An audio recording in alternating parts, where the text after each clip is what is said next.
This program is presented by Community Television. A simulcast can be found on WRFP-LP 101.9 FM. Welcome to the Chippewa Valley Sustainable Future Festival. Jim Bolteter presents Climate Change. Good afternoon. I'm here to introduce Mr. Jim Bolter. Dr. James Bolter. Jim has been at the University of Wisconsin Eau Claire for 8 years, now serving as an associate professor of chemistry. In addition, fills the dual roles of the Chancellor's Sustainability Fellow, coordinating sustainability-related activities across the entire campus community. An intern director at the Watershed Institute for Collaborative Environmental Studies, an interdisciplinary academic program at UW-Eau Claire. He also serves as a facility advisor for the Student Office of Sustainability, a group of the students' government responsible for allocating the university's green fee. Can you explain all those to us now? Hi, thanks for coming. As I listen to that list or see it on the screen there, I ask myself, my goodness, why do I do all of this stuff? and the answer is because I feel really passionately about all of these things. And I suppose I thought I'd start a little bit differently than maybe a typical academic talk by maybe trying to explain a little bit why I'm so passionate about climate change and sustainability in general. And it starts for me back in Boulder, Colorado, when I was a grad student there, just a little bit to the left of that building there, and not quite so picturesque building. And I was studying atmospheric chemistry. I was getting my PhD in atmospheric chemistry. And about that time in 1995, a report came out called the Second Assessment Report, or SAR, and I'll explain that a little bit, what that report is in just a second. But one of the things that this report quoted is it says that the results of this report indicated that the observed trend in global mean temperature over the last 100 years is unlikely to be entirely natural in origin. It's pointing towards humans having an impact on climate. It goes on to say, taken together, these results point towards a human influence on global climate. And this was in 1995, and I thought, well, that's really interesting. I wonder where that's coming from. And I was studying atmospheric chemistry at the time, so I went right back in history to the FAR, which is the first assessment report from 1990. And the reports, the FAR and the SAR, were released by a body called the IPCC, and you've probably heard of them, the Intergovernmental Panel on Climate Change.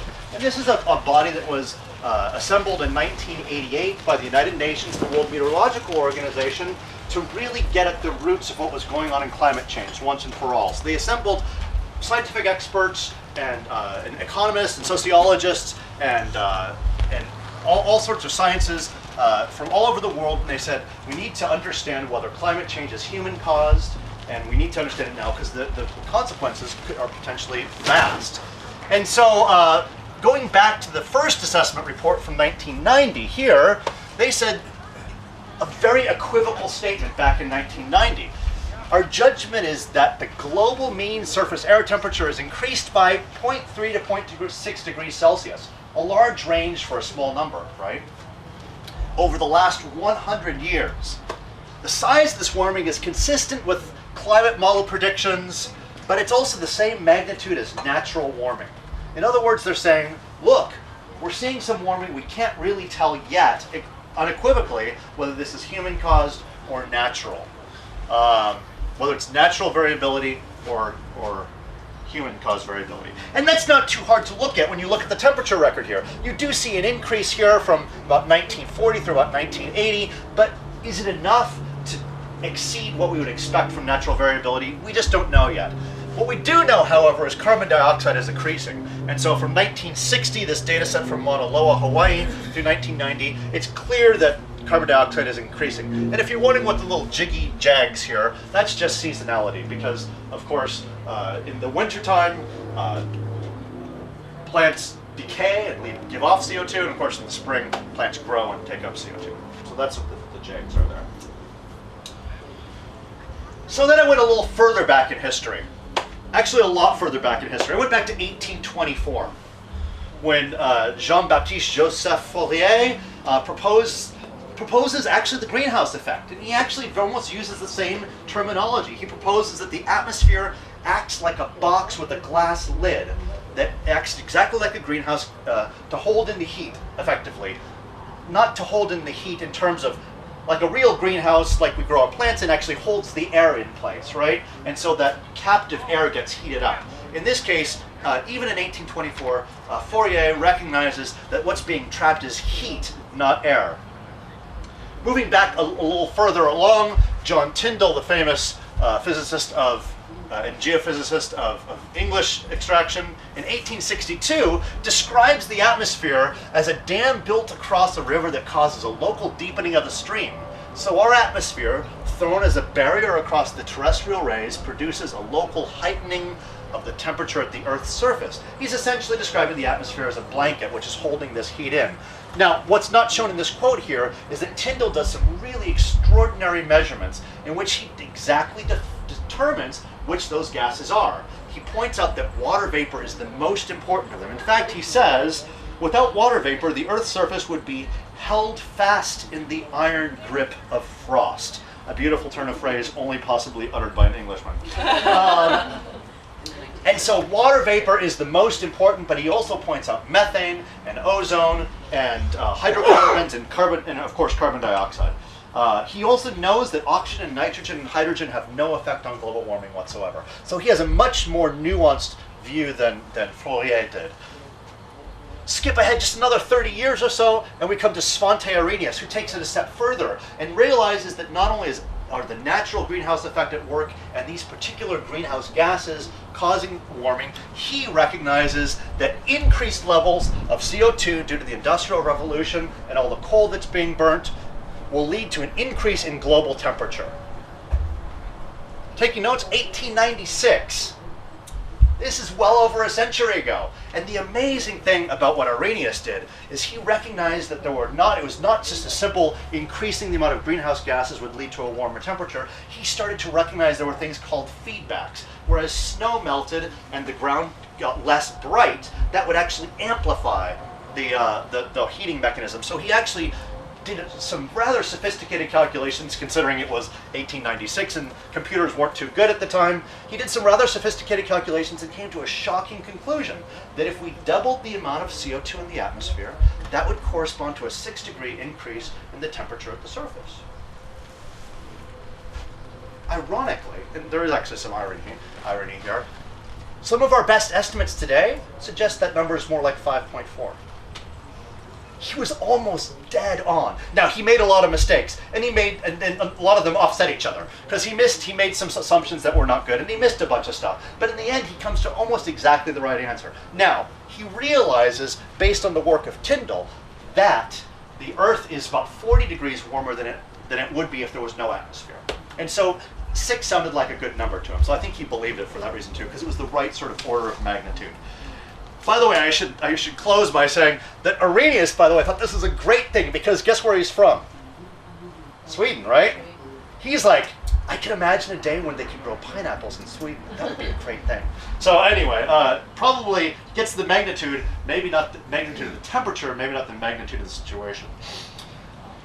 Okay, so I go on through my graduate program, and before I'm done with my graduate program, the third assessment report, the TAR, comes out in 2001, and that was shortly after I'd spent some time up in Greenland. And here I am up in Greenland.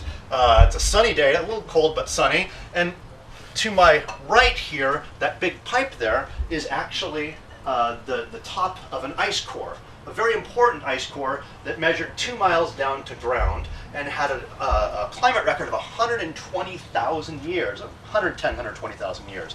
And I wasn't doing the coring. This is an artifact at this point. I was living back in there and in some tents, and we were doing some research actually right at those tents back there.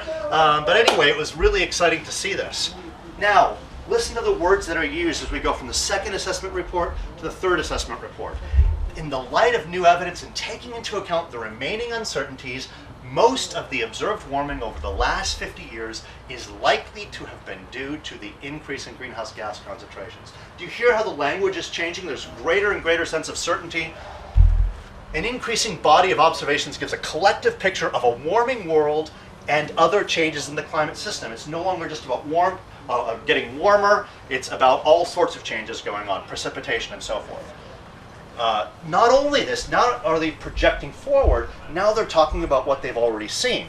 The global average surface temperature has increased over the 20th century by about 0.6 degrees Celsius. That's held in common with the FAR, the first assessment report. Temperatures have risen during the past 4 decades of the lowest 8 kilometers of the atmosphere. But then, snow cover and ice extent have decreased, so there's more than just temperatures playing here. Here, by the way, is some of the, I had to show this. These are the data from that ice core, right here actually. The blue one, it says GISP-2, and that's the Greenland Ice Core Surveillance Project 2, I think.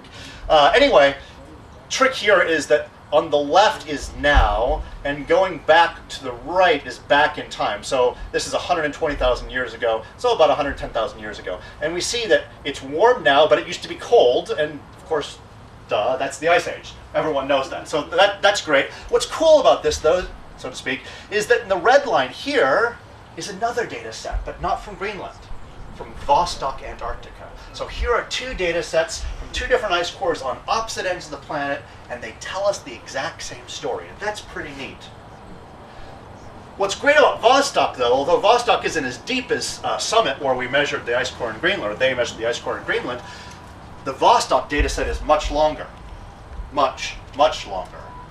Now this is spinning around because I need you to understand that the axis has shifted. Now, time 0 is now here, and this is back in time, so we've changed directions here. And if you notice that 800 there, that's not 800 years ago, that's 800,000 years ago, that's 0.8 of a million years ago of an uninterrupted climate record. And what we see, and now, a climate record is in red now, still in red as it was before here, and what we see is here's the warm, the interglacial, and here are the ice ages, interglacial ice ages, interglacial ice ages, interglacial ice ages. We see this repeating pattern. But it's important to note that we're on the top. The other thing we have in this data set, of course, is in blue, and the blue is the CO2 concentration. And we see this beautiful, beautiful correlation between CO2 concentration and temperature. And it's rock solid, this correlation. Except for one place. Can anyone point to the one place the correlation hasn't yet met yet? Look. That right there, right? Okay, so there's an increasing sense that climate is having, that we are having an impact on the climate, and we're making massive changes to the composition of the atmosphere, unseen for the last million years.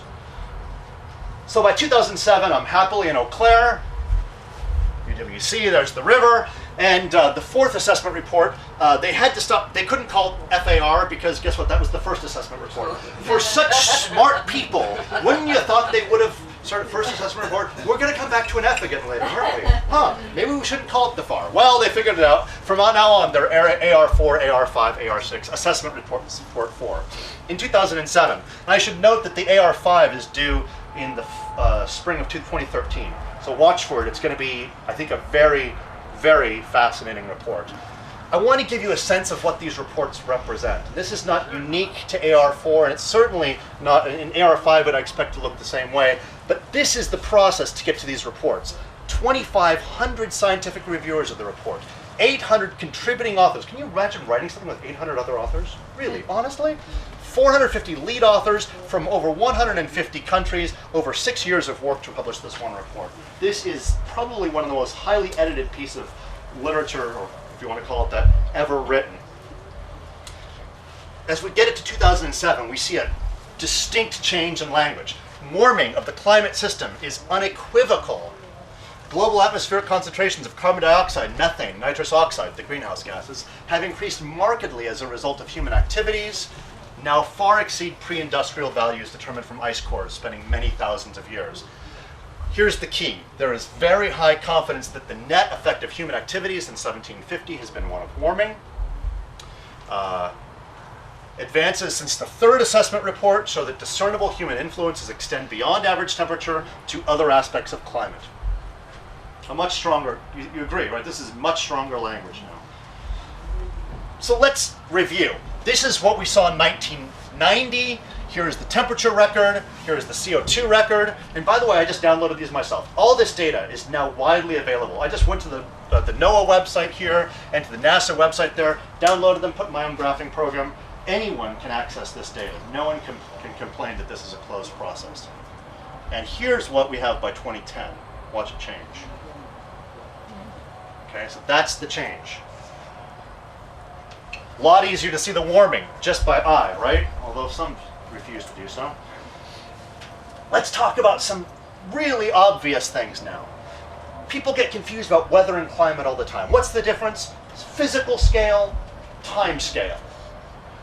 Large physical scale, large time scale, climate. Small time scale, large physical scale, geographic scale, weather. So if you look worldwide and average the temperature for an entire decade, tell me how anyone can suggest that that doesn't show a warming climate. Here's another one. This is a fascinating analysis from this group of investigators here. They simply counted up all the highs and all the lows in a given decade. And in the 50s, there was the same number of highs as lows. Well, that kind of makes sense, doesn't it? And in the 60s, actually, there were more lows than highs. Culturally, that doesn't make any sense, but never mind that. Even in the 70s, by the 80s, we're back to 1-to-1, but look at this. By the 2000s, we have twice as many record highs as we do record lows. Wow.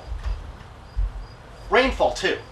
Let's look at rainfall. Looking back to 1900 to the current day, you can definitely see we're going from low rainfall, a predominance of low rainfall events to a predominance of high rainfall events. That's global again. This one blew my mind. I found this last night. I've never seen this data before. I don't even know how to process this data. This blows my mind. I don't know why I've never seen this data before. Total number of tornadoes in the continental United States. Oh my God. I mean, look at that. No one has ever talked, I've never seen that data. I've never discussed this with anyone before. I always heard that tornadoes were hard to predict in terms of climate change because they're very small scale activities, right? Look at that. Wow. Are you taking questions afterwards? I will. Okay, Yeah. sorry. I didn't interrupt, I'm sorry. Yeah, that's all right. No, that's fine. Sea level rise, easy to see. 3.5 millimeters per year. This is obviously in the news a lot. Here is the loss of the polar ice cap. This, by the way, I've got to point this out. This is, again, openness of data. See the date there? 9th of August, 2012. This data is immediately available on the web. This is a little scary. So this is the typical, it washes out here terribly. I can't really see it all. But this is sort of the average ice loss from May to September. So going from spring into summer here. This is how much of the ice cap we usually lose. This is the previous low, 2007, and in blue, here we are, we're below the previous low. So this is the fastest we've ever lost ice. If you think about it, right now, we already have less ice than usually our minimum. But that's not a problem, because ice that floats in the water, when it melts, doesn't raise the sea level. It's like an ice cube. You fill a glass of ice water to the top, and you let the ice cube melt, and it won't run over, it won't spill over. It's actually a funny little trick of nature. But ice on land, that's a different thing entirely. So here is ice mass. This is an amazing satellite called GRACE that actually measures the mass of ice. And in September of 2005, here's the mass of ice over Greenland. And in September of 2008, here's the mass of ice along Greenland. The purple here shows loss. The white actually up here shows gain. So what we're seeing is it's getting a little taller in the top, but we're losing a tremendous amount at the margins here due to melting events. If we actually integrate those over time, over here we see Greenland from 2000, this is from 2002 to the current. Look at the slope of that line from 2002 to the current. Here's Antarctica, the West Antarctic ice sheet. Again, not quite as distinct, but still same function. Why is the Greenland ice sheet melting so quickly? Because of one of these amazing feedback loops. Because as you know, snow is bright, it's white, it reflects light back out to space. As it starts to melt, it gets darker, it absorbs that radiation, and this now is a measurement of the darkness, or the reflectivity actually, the lightness of the Greenland ice sheet in the lower elevations here. And in black, that's this year. Some shocking things going on in the Greenland ice sheet this year on the margins there. Very, very absorbing of light. 85, this means it reflects 85% of the light. It's now reflecting only 65% of the light. That means the remainder is being absorbed, turning to heat where it can melt ice. And again, mass loss of glaciers and ice caps here. These are now on land, Europe, Andes, Arctic, Alaska, and coastal mountains here. And these again contribute to sea level rise. And this is actually really cool. You know the State of the Union address? There's a State of the Climate webpage on the NOAA website. So I would encourage you to check that out. If you have any questions, I can certainly lead you to that. But if you just Googled State of the Climate, NOAA, N-O-A-A, you'll get to this website. And you can bring up reports from every single year, all the way back to 2000. And it lists all the weather and climate anomalies. So here's the data. This is as of last night, actually. Here's the CO2 data as of last night. And from 1955 to the current day. And I just did a simple thing. I just took a simple function, an exponential function, I fit it to it, and something really cool happened, which kind of surprised me. Before the Industrial Revolution really takes hold here, it landed right at 280 parts per million, which is actually where it was, according to ice cores, at the beginning of the Industrial Revolution. But if you follow, so backwards, the fit makes sense. But if we go forwards, along that same line, where does that bring us? By 2050, we've doubled the amount of CO2 in the atmosphere, exactly what Arrhenius had talked about. 6 degrees Celsius. And remember, a degree Celsius is about 1.8 degrees Fahrenheit, right? So if we're talking about 6 degrees Celsius, that's what, 10, 11 degrees Fahrenheit. Let's look at just up through the current day now. I want you to think about, I want you to watch the form of that line, right? Why is the CO2 increasing? It could be volcanoes, right? People say this all the time. Look at the shape of that line. Look at the shape of that line. Since 1850 to current, of solid fuel, coal and wood, liquid fuel, petroleum, gas fuel, exact same shape of the line. I don't need to prove anything with science to show you that. We can talk about isotope records. We know that the CO2 in the atmosphere is the same CO2 that's coming out of the ground. That's clear. So the trick then is, how do we prevent from going to that 11 degrees Fahrenheit end? How do we stay away from 6 degrees Celsius?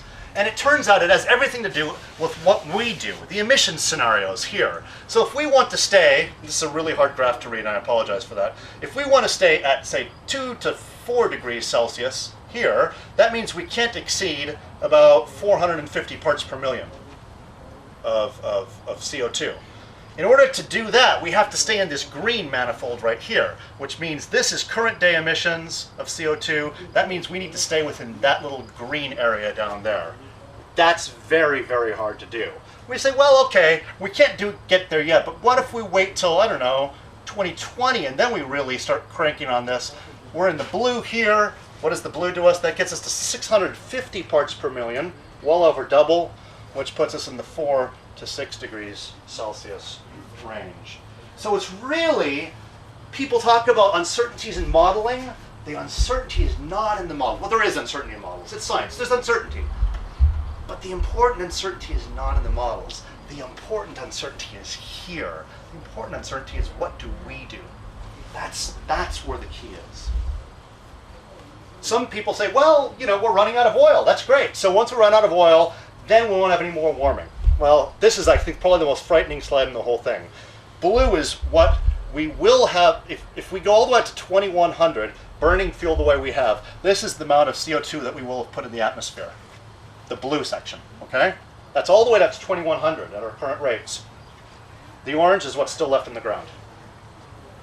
Running out of oil will not save us. We need to act. We cannot simply rely on the loss of petroleum to do that for us. And it comes down to this. This is the global distribution of energy. Coal, almost 30%. Gas, natural gas, about 20%. Oil, about 35%. And renewable energy here, about 13%. Of course, that's higher globally than it is in America, but that's the global situation right now. In terms of what sort of emissions we have for different electricity, in this case, for electricity generation, what sort of if we wanted to have all the inputs of CO2, all the activities that lead to CO2 emissions, coal produces the most, oil the next most, natural gas the next most. You can't actually see this, but there are some uncertainty bars here. This is actually incorrect now because if that natural gas comes from a fracking source, it's actually closer up to about here because of the loss of methane and light hydrocarbons from the fracturing operations. So that's actually a much broader error bar than it shows here.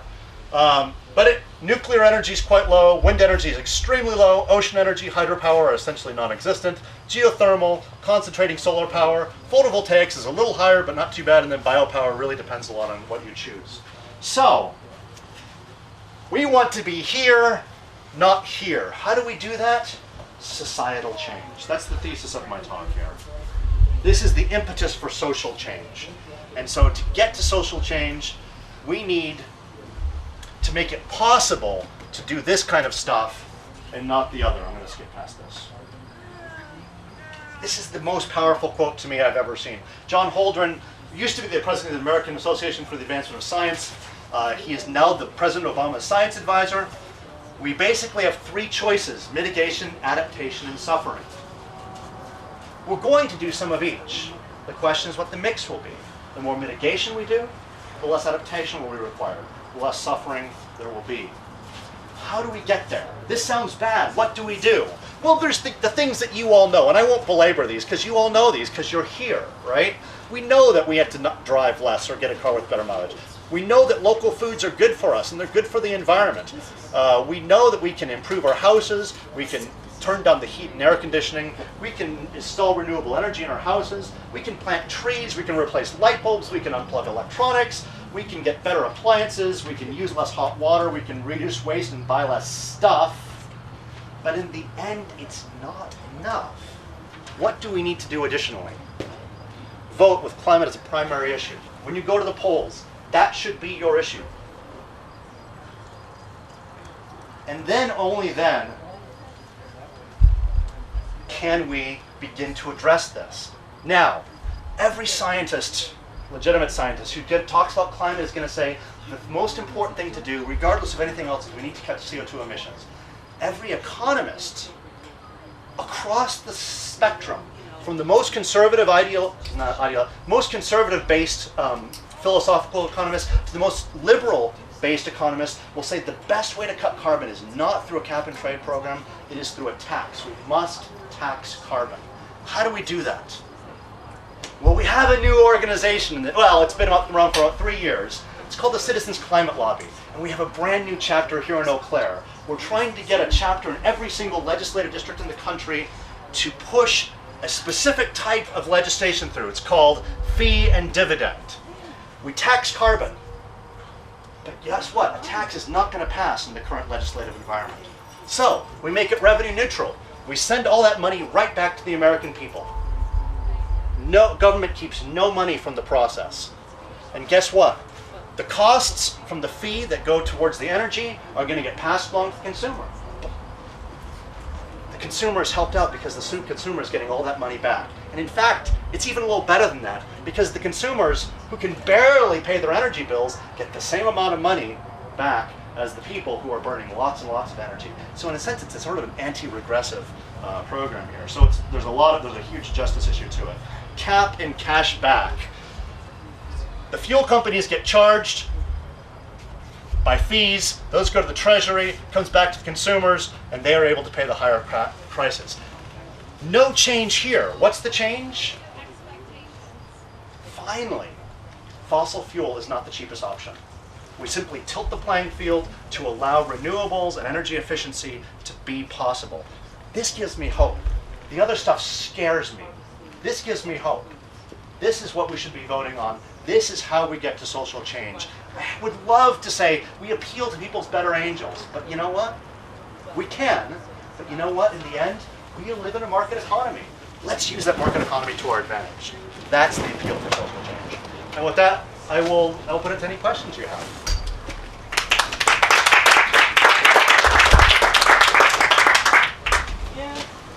Yeah, you had the first question. Okay. You mentioned the tornadoes earlier. Yeah. And I'm actually from Scotland. Oh, okay. EF5 tornadoes seems to be a rarity, but becoming more commonplace. Yeah. Do you think that's associated with climate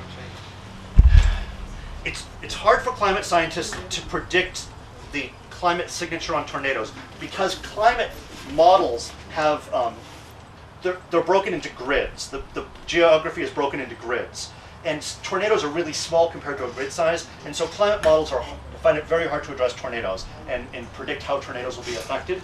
But from a purely conceptual basis, it's easy to answer yes. Now, I'm not a meteorologist or tornado expert by any means, but if you warm the atmosphere, you warm the surface, you're putting more water vapor into the atmosphere, this is as much as we know, more heat in the atmosphere, more energy, should energize. So having more energy in the atmosphere from sort of a hand-waving sort of explanation kind of makes sense, right? But in terms of actual numerical models where they take a warming atmosphere and higher CO2 and can numerically predict higher tornadoes, I don't think the results are there yet. The data seem to suggest it. That again, blew my mind. I've never seen that before. So it's a fascinating observation. So if you have a more energetic atmosphere, you would expect more tornadoes and maybe more energetic tornadoes. Seems logical. Yeah. Do you have information about that chapter in Eau Claire to start for? Speak to Professor Kate Hale-Wilson here, who is the leader, co-leader, along with Glenn Fisher of the CCL chapter. And she has a table. I have a table in the booth with a sign-up sheet and information on the Citizens Climate Lobby. I just got back from Washington, D.C. a few days ago from the national conference. It was a powerful experience, I have to say, to see 180 or so people gathered there to lobby their members of Congress about the importance of a cap and cashback law, because that's what the group is focused on. Get a piece of legislation that will do this passed. That's our whole purpose, and that's why I'm doing it, because it feels hopeful. It feels like something I can work on, right? So I'm down to see me. One of the greatest climate scientists in this country, James Hansen, you have probably heard of from NASA, has said that if meaningful climate legislation occurs in this country, this is the means by which it will happen. That's a pretty big endorsement. Yeah. I'm always amazed when I come to these types of programs and learn about all this unique stuff, and I look around and there's 12 people here. I'm always disappointed at the university in all these fields, not just yours, doesn't get this information out to the public. You write your journals. Well, I don't know where this is going, but Public access? Yeah, community television. the average person, they're not going to watch it. They're going to watch, the Jersey Shores folks, and that kind of stuff. They just don't watch this stuff. They don't want to learn about it. And we all know many of our elected officials don't believe it. And how are we going to change it? How are we going to get the information out to people so they can start making the change? And you said, voting, like you said. That's a great question. I will say that we, in the university, sorry, not the university, there is a coalition of people within the community, including university, including local government, including non-governmental citizens. It's actually my button right here. It's called the Civic Science Policy Alliance. I can't take credit for it again. Ruth Cronje, who's in the English department. I'm sure you all know Mike Huggins, former city manager, have really banded together, and Meg right there, sorry Meg, have really banded together to really see if we can start to build coalitions between policymakers, scientists, and active community members. And so this is a model that's and we had our first meeting, sort of exploratory meeting this summer. So look for stuff to happen. The Watershed Institute, which I'm the director, has as part of its core identity reaching out to the community. Sorry, that came across wrong. Joining with the community is a better phrase for that. To see, and you saw the pollinator project in there. Maybe you saw the pollinator or the paddle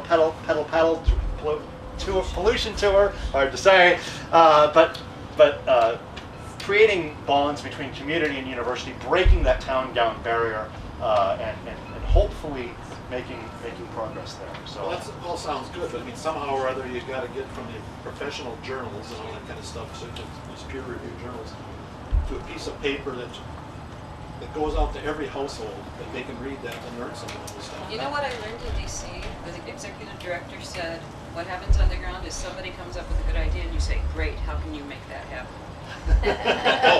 Right? No, seriously. I am at the point, let's see, I'm 55 now, I've been able to retire early, I'm putting my energy into this. What I really, I don't dispute any of the things you said about this is difficult, this isn't out there, but if the 12 of us who do get together, and I'll point out that Jesus had 12 to work with, if what we do is say to each other, well, but this has no chance of success. I mean, pass around the razor blades, okay? Yeah. So let's talk. I mean, can you envision a way to help get this kind of information out? And a good way of getting something on everyone's doorstep is letters to the editor. Those go to not everyone's doorstep, but a lot of doorsteps and digital doorsteps too. Yeah. Can I ask on that? And in all fairness, I'm an environmental studies minor, so I'm not a plant in the audience. But two things. I guess my favorite quote is actually Roosevelt when he said, "Great, you've convinced me. Now make me do it," which is a very good way to look at environmental issues. But I agree with a lot of your quote. I just took a climate class where a lot of people, even in that class, hadn't been reached before that class. So my question to you is, what reaches you better? Instead of asking people that are running the organizations, what can you do different? We should be asking the general public, what reaches you? Because maybe there is something in changing how, I also run an environmental group, so maybe I can change how I bring my message across, or maybe I can change the style, but I'm literally asking you, what reaches you better?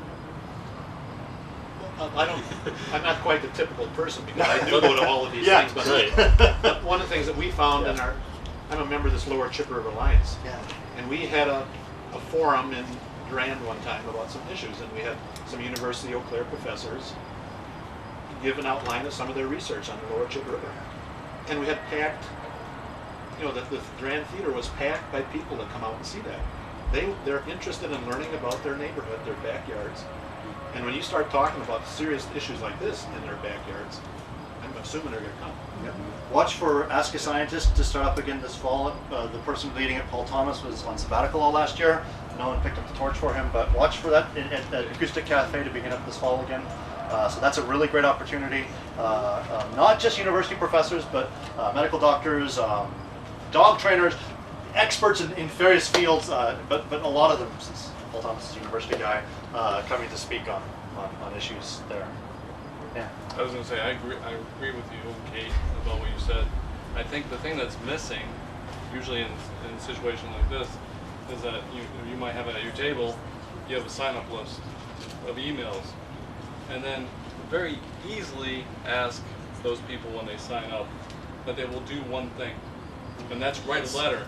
Because in terms of politics, to create the change in the way government runs, it needs those numbers. And I know this from personal experience, but also having experience in television for many years, that the only way you create change is you have not 12 people behind you, but 12 people to the exponential power of whatever, to make people say, yeah, there's a force here. And that force has to be real. It has to have people's names and signatures.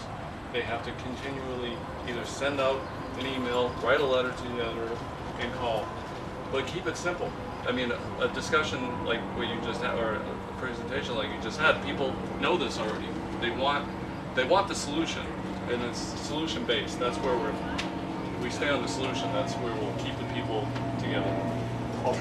But just one comment, and that is that the real crux here is to get scientists to explain to citizens in language they can understand, so that those citizens can then use that information in their activism.